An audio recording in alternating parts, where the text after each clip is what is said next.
Voilà, retour sur ce plateau pour la dernière rubrique de cette émission. Il s'agit bel et bien de l'actu décalée. Oui, chers amis téléspectateurs, amis auditeurs de la 102.3, vous pourrez appeler en direct pour opiner sur la thématique du jour. Il s'agit de la radiation de l'opposant Tidjane Thiam de la liste électorale par la justice ivoirienne. Est-ce le retour des vieux démons? Quel est l'impact de cette décision de la justice ivoirienne sur le peuple, sur la population ivoirienne et surtout sur le déroulement du scrutin électoral? Nous allons en parler et c'est tout suite avec nos amis invités sur ce plateau. Henri Yambodé. Oui, on va en Côte d'Ivoire aujourd'hui. Tout à fait. Ok. Non, écoutez, depuis le mardi soir, quand j'ai eu l'information, ça a fait un tic dans ma tête parce que je me dis que on risque donc d'avoir encore ce qui s'est passé à l'arrivée au pouvoir de Ouattara. On va assister à ça. On va même prier Dieu pour qu'on n'arrive pas à cette étape-là. Tidjane Thiam, qui est le candidat du principal parti de l'opposition, PDCI, en Côte d'Ivoire, et pour les raisons évoquées, raisons de nationalité. Nationalité, une fois encore. Oui, c'est vrai, quelque part, il faut reconnaître que ce qui est fait là, il y a une allure politique dedans. Mais quelque part, il faut également reconnaître quelque chose. D'abord, en 1987, où il a décidé donc de prendre la nationalité française, il a perdu donc la nationalité ivoirienne. Mais il y a des procédures également qui s'imposent avant qu'on ne perde sa nationalité. Oui, je vais vous dire ça. Une procédure qui n'a pas été respectée selon les informations. Quand vous suivez bien les séquences, les sorties, tout le reste, il y a eu un débat où les gens ont attaqué Thiam sur sa nationalité parce qu'on a dit, si vous voulez être candidat pour les élections à venir d'octobre 2025, vous devez être de la nationalité ivoirienne. Et c'est après ça qu'il a fait les démarches pour aller en France pour faire perdre donc, sa nationalité française. Et là, c'est en 2025. Et en 2022, il avait la nationalité française et ivoirienne.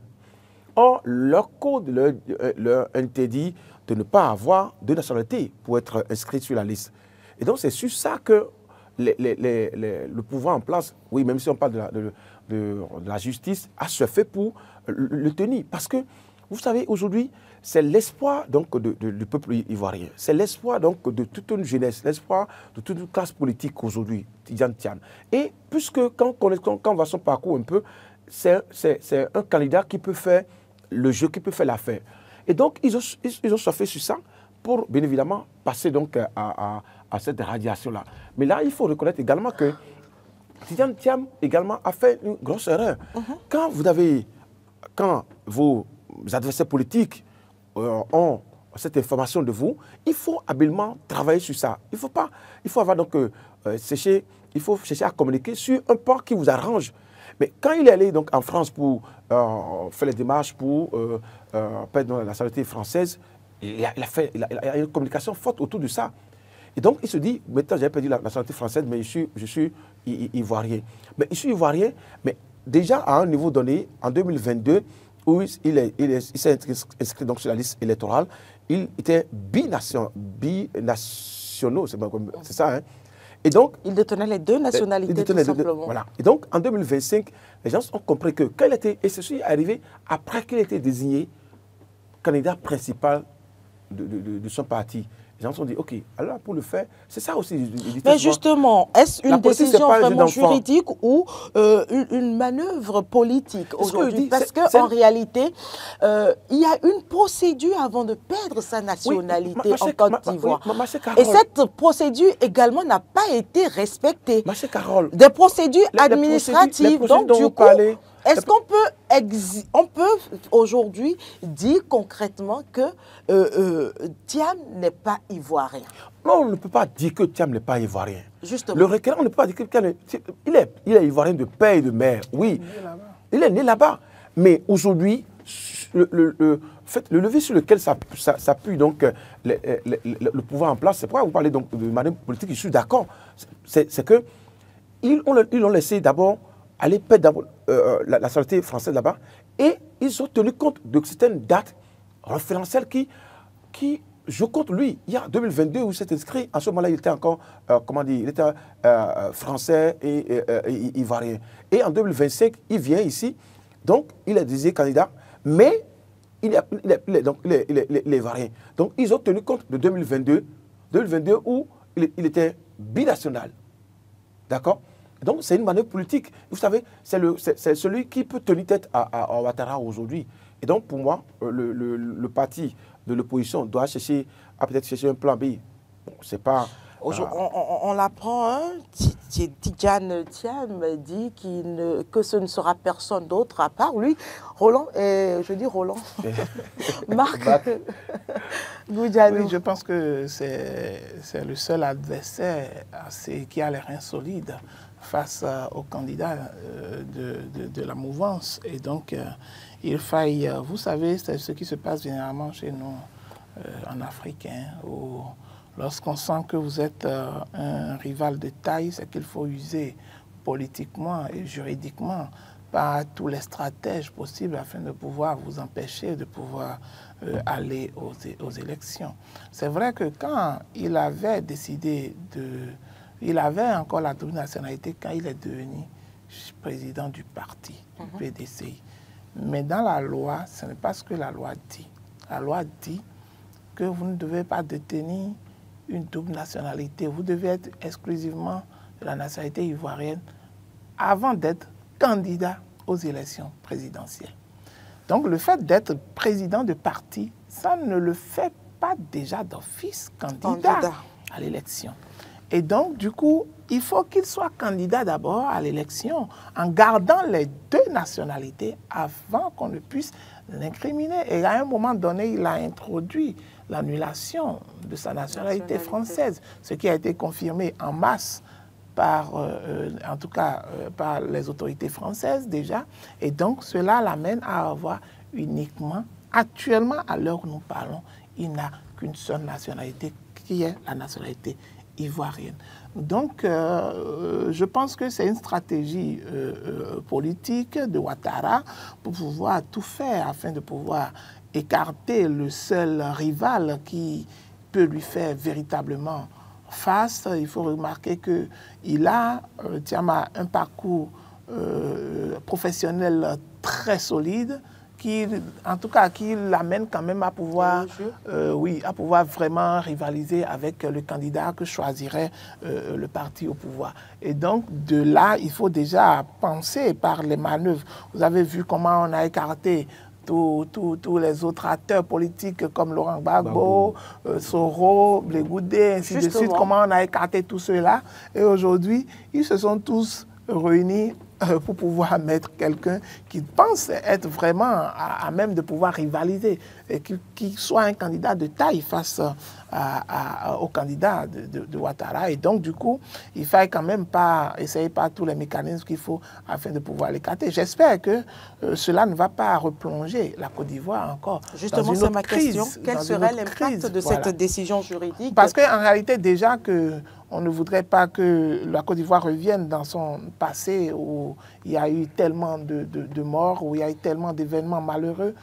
Aujourd'hui, lorsque Ouattara est en train de vouloir remettre la démocratie sur place dans ce pays aujourd'hui, il ne veut pas laisser les autres aller concourir pour pouvoir quand même essayer de montrer leur force de frappe et qu'il veut aujourd'hui, par des manœuvres politiciennes et par des manœuvres juridiques, essayer d'empêcher les autres de pouvoir aller aux élections.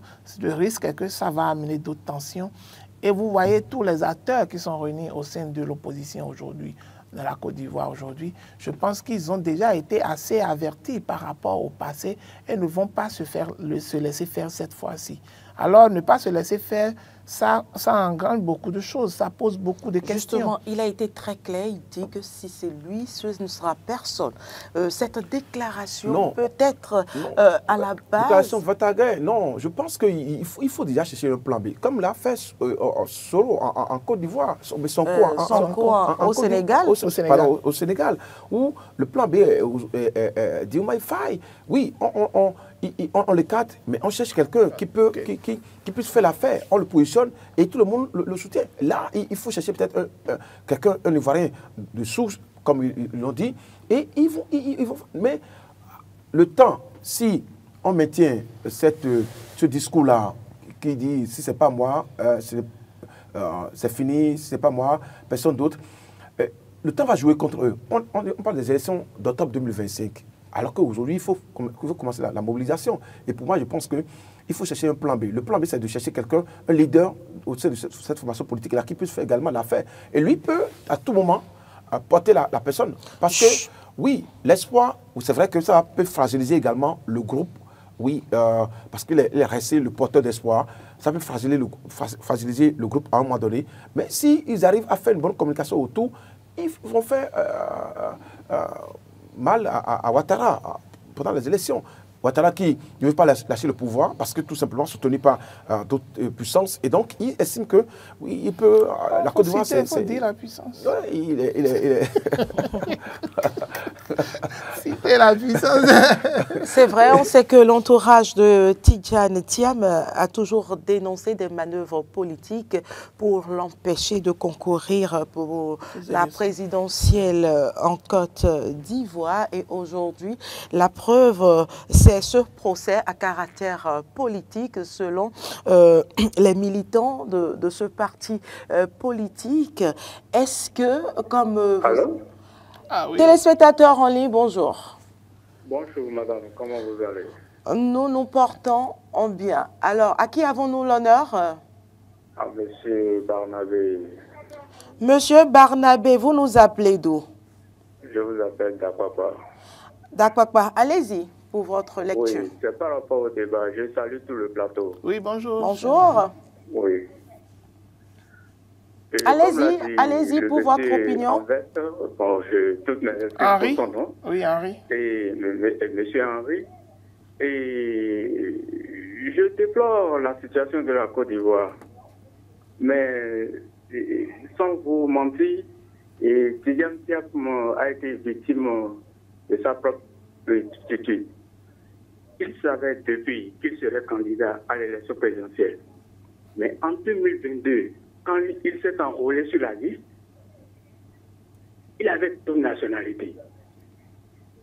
Aujourd'hui, le parti PDCI de Tidjane Thiam, depuis, est en train de réclamer un nouvel enrôlement d'autres Ivoiriens sur la liste électorale, ce qui n'est pas actuellement possible, selon ce qu'ils sont en train de dire. Parce que moi, je suis régulièrement l'actualité ivoirienne. Donc, il dit hier, après que la justice l'a radié de la liste électorale, il dit qu'il n'y aurait pas de plan B ni de plan C. C'est plonger encore la Côte d'Ivoire dans une autre situation qui ne dit pas son nom. Aujourd'hui, ils ont appelé les Ivoiriens à monter dans les rues, à faire cela. Voilà. Et le gouvernement est en train de prendre des mesures. C'est pas bon pour notre Afrique. Est-ce que vous voyez? C'est vrai que quand on lit un citoyen lambda, quand il apprend que Tidjane Thiam a été radié de la liste électorale. C'est plus politique. Est-ce que vous voyez? Ouattara ne veut pas que d'autres personnes viennent au pouvoir. Si ce n'est pas lui, ou bien quelqu'un de RATP. Sa formation politique. Sa formation politique. Est-ce que vous voyez? Donc, moi, regardez, au sein du PDCI même, le parti est divisé. On est Valérie Yapo. Aujourd'hui, il y a une décision qui doit sortir au tribunal qui n'arrangerait pas Tidiane Thiam. Est-ce que vous voyez? Donc, au sein du PDCI, il y a déjà divergence. Depuis Jean-Pierre, et je ne sais pas si c'est Jean-Pierre et Billon, il s'appelle, oui. Lui, il a déjà commencé les campagnes depuis. Et il a été... On l'a convoqué au sein du parti pour quelque chose. Il y a trop de choses au sein de ce parti-là, PDCI. Est-ce que vous voyez? Donc, bon, une occasion se revoir entre eux dans le parti et décider de choses-là. Un nouveau candidat. Un nouveau candidat. L'élection qu'il a plébiscité pour être candidat, ils étaient combien? Si vous écoutez les informations de la Côte d'Ivoire. Le quorum n'est pas atteint. Et pourtant, on l'a plébiscité comme candidat de PDCI. Donc, il y a trop de problèmes dans leur parti. Est-ce que vous voyez? Donc, merci à vous, Monsieur Barnabé. Alors, Marc, cette réaction de Thiam ne se justifie-t-elle pas aujourd'hui lorsqu'on sait qu'il a déjà perdu sa double nationalité et que cette décision impacte, qu'on le veuille ou non, son avenir politique? En réalité, les problèmes auxquels sont confrontés le PDCI aujourd'hui est un problème qui est inhérent à tous les partis politiques, que ce soit de la mouvance ou de l'opposition, où aujourd'hui le PDCI, bien regorgeant de figures emblématiques, aujourd'hui est confronté à une guerre interne, une guerre de leadership parfois, où certains leaders, d'autre part, qui n'ont même pas les mêmes assises ou n'ont pas les mêmes reins solides que certains leaders du parti, veulent forcément qu'ils soient reconnus tels et qu'ils soient peut-être à la tête du parti. Là où il y a regroupement, c'est comme ça. Et n'oublions pas que dans la même longueur d'onde, le parti, le HDP, ne va pas rester silencieux et ne va pas essayer de mener des mécanismes afin de pouvoir diviser le parti de l'opposition. C'est un jeu politique qui se fait généralement. Il va vouloir aller acheter des leaders au sein du PDCI, il va vouloir quand même manœuvrer, il va vouloir quand même essayer de pouvoir avoir les informations à leur niveau, comment créer des troubles là-bas pour pouvoir quand même diviser un peu le parti. Et ça fait partie des réalités auxquelles tous les partis de l'opposition sont confrontés en Afrique et un peu partout.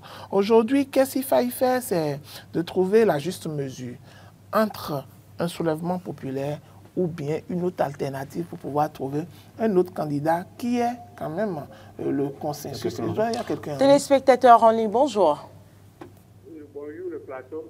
Bonjour, à qui avons-nous l'honneur, s'il vous plaît? C'est M. Yaya Alassane. Monsieur Yaya, Monsieur Yaya. Vous nous appelez d'où? J'appelle de Chabikouma. Chabikouma. Oui. Allez-y pour votre lecture rapide. Salut au passage le frère Marc Goudanou. Oui, bonjour Monsieur Yaya. Oui. Bonne chose à nos frères de Chabikouma. Oui. Allez-y, très rapidement. En fait, le débat que vous êtes en train de mener sur le plateau, c'est un bon débat. Allez-y. Je pose la question sur les lois et que nos institutions africaines ont souvent dans nos pays africains. C'est ça. Justement. Parce que lorsque nous allons toujours faire les lois taillées sur mesure, si en temps ces lois nous arrangeaient, on faisait ça, on travaillait avec. Tôt ou tard, ça finira par nous rattraper. C'est sûr. Et c'est ce qui se passe en Côte d'Ivoire aujourd'hui, vous voulez dire, monsieur Yaya? Oui, oui, puisque le président qui est actuellement au pouvoir en temps, il avait été victime de cette disposition. Pas de l'ivoirité. Et c'est ce qui avait posé le problème d'ivoirité. Et il a parlé de médiation en médiation avant que lui-même ne soit aujourd'hui au pouvoir. C'est ça. Aujourd'hui, maintenant, si aujourd'hui, quelqu'un prétend, normalement, le président actuel, c'est lui qui devait même encore qui devait revoir cette disposition. Normalement. Puisqu'il avait été victime de ça, il ne devait pas laisser d'autres être victimes de ça aujourd'hui. Merci à vous, Monsieur Barn et Monsieur Yaya. On vous aura compris. Nous allons également écouter l'avis de quelques internautes très rapidement. Ourou s'est dit, c'est ce que certains juges font pour conduire leur pays dans le chaos total. René Ounsou, je trouve que c'est une injustice grave. À cause de problèmes d'ivoirité, il a eu la guerre dans ce pays lorsque Gbagbo était au pouvoir. Ils ont tout fait pour régler cette situation en permettant à tous les candidats d'aller aux élections, ce qui a permis à Ouattara d'être au pouvoir grâce à la France. Maintenant, le président Ouattara au pouvoir et on interdit à d'autres Ivoiriens de prendre part aux élections. C'est dommage. Il faut finir avec ces genres de pratiques en Afrique. Kofi Aglossi dit, les politiques africains ne tirent aucune leçon des situations pour où est la Côte d'Ivoire a subi 10 ans de guerre. Aujourd'hui, l'un des acteurs de ce problème se donne le vilain plaisir d'exclure les autres sur le fallacieux argument de nationalité. Abel, ils vont lire leur... Ils n'ont encore rien compris. Qu'ils fassent ce qu'ils veulent, mais qu'ils soient prêts à bien pleurer dans un futur pas lointain. Tchabi Babatoune, il dit déjà que c'est lui ou personne. Ce serait grave, une grave erreur. Le cas Sonko Faye devrait l'inspirer. Succès brillant. Dans la vie, il faut éviter le jusqu'au boutisme. Il faut s'adapter à toute situation. J'apprécie beaucoup la politique de Ousmane Sonko. Tidjane Thiam peut présenter un autre candidat et le soutenir. S'il gagne les élections, c'est fini. Il va arrêter Ouattara et il sera jugé. Voilà les opinions des internautes que nous venons de relayer très rapidement sur ce plateau. Vos mots de fin. Nous n'avons pas assez de temps pour poursuivre les discussions sur ce plateau. Non, je pense que pour la cohésion et pour la paix sociale, en Côte d'Ivoire, il faut que les deux parties puissent revoir les dispositions. S'il faut laisser Thiam aller aux élections, c'est que le candidat Ouattara va le décider, candidat probable, parce que tout porte à croire qu'il sera candidat. Donc, c'est de le laisser aller au jeu démocratique pour qu'on puisse comprendre la force de chacun. Non, mais je veux conclure mon émission très rapidement, mot de fin. Je pense que Thiam doit chercher donc un plan B pour que les élections donc soient effectivement. Merci à vous de nous avoir suivis, chers amis téléspectateurs et amis auditeurs de la 102.3. Je ne vous oublie pas, les amis internautes. Merci à vous de faire cette émission avec nous. Merci à chacun de nous avoir suivis. Merci à Marcel, à toute l'équipe de la réalisation, et bien évidemment. Très belle journée à chacun et à tous.